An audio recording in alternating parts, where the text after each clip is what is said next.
ആലപ്പുഴ ബീച്ചിൽ കളിച്ചുകൊണ്ടിരുന്ന കുട്ടികൾ തിരയിൽപ്പെട്ടു. 7 കുട്ടികൾക്ക് രക്ഷപ്പെടാൻ കഴിഞ്ഞു. പാലസ് വാർഡ് സ്വദേശി ഡോണിനെ കാണാനില്ല. ഈ കുട്ടിക്കായി തെരച്ചിൽ തുടരുകയാണ്.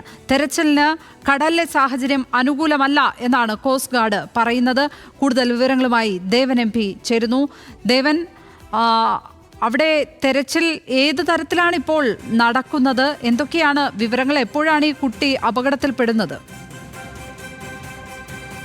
ലക്ഷ്മി, ഇപ്പോഴും തെരച്ചിൽ പുരോഗമിച്ചുകൊണ്ടിരിക്കുകയാണ്. കോസ്റ്റ് ഗാർഡിന്റെ നേതൃത്വത്തിലുള്ള തെരച്ചിൽ സംഘമാണ് ഇപ്പോൾ ഈ ആലപ്പുഴ ബീച്ചിൽ തെരച്ചിൽ നടത്തുന്നത്.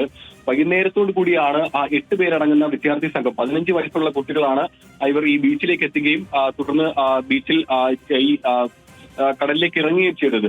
എന്നാൽ ഇതിൽ 7 പേർ രക്ഷപ്പെടുകയും ആലപ്പുഴ പാലസ് വാർഡ് സ്വദേശി ഡോൺ എന്ന് പറയുന്ന വിദ്യാർത്ഥി മാത്രം ഈ തിരയിൽ പെടുകയുമായിരുന്നു. തുടർന്ന് ഈ വിദ്യാർത്ഥികൾ വിവരം അറിയിച്ചതിനെ തുടർന്ന് കോസ്റ്റ് ഗാർഡ് ഉടൻ തന്നെ സ്ഥലത്തെത്തുകയും എത്തിക്കാനുള്ള തിരച്ചിൽ ആരംഭിക്കുകയും ചെയ്തിട്ടുണ്ടായിരുന്നു. പക്ഷേ ഈ മഴ കനത്തു നിൽക്കുന്ന സാഹചര്യത്തിൽ ശക്തമായ ഒരു കടലാക്രമണ സാഹചര്യമാണ് നിലനിൽക്കുന്നത്. ശക്തമായ ഒരു തിര തന്നെയാണ് ഈ ബീച്ചിലേക്ക് ഇപ്പോൾ വന്നുകൊണ്ടിരിക്കുന്നത്. അതുകൊണ്ട് തന്നെ ഈ ഒരു ശക്തമായ ഒരു തിര നിൽക്കുന്ന സാഹചര്യത്തിൽ ഈ ഒരു തിരച്ചിൽ ദുഷ്കരമായ ഒരു സാഹചര്യത്തിലാണ് ഇപ്പോൾ കോസ്റ്റ് ഗാർഡ് അവിടെ തിരച്ചിൽ നടത്തുന്നത്.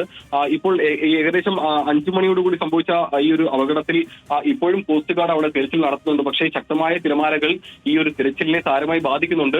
ഏതായാലും കൂടുതൽ ഫയർഫോഴ്സിന്റെ വിവരം അറിയിച്ചിട്ടുണ്ട്. കൂടുതൽ ഉദ്യോഗസ്ഥർ സ്ഥലത്തേക്ക് എത്തി ഈ തിരച്ചിൽ വ്യാപകമാക്കാൻ തന്നെയാണ് ഇപ്പോൾ ഈ ഉദ്യോഗസ്ഥർ ശ്രമിച്ചുകൊണ്ടിരിക്കുന്നത്. ഞാൻ ആദ്യം സൂചിപ്പിച്ചതുപോലെ തന്നെ ഈ ഒരു മഴ കൂടി നിൽക്കുന്ന ഒരു സാഹചര്യത്തിൽ ഒരു കടലാക്രമണ ഭീഷണി ശക്തമായി നിലനിൽക്കുന്ന ഒരു സാഹചര്യമുണ്ട്. അതുകൊണ്ട് തന്നെ തിരച്ചിൽ ദുഷ്കരമാണെന്നുള്ള ഒരു കാര്യമാണ് ഇപ്പോൾ ഈ ഉദ്യോഗസ്ഥർ പറയുന്നത്.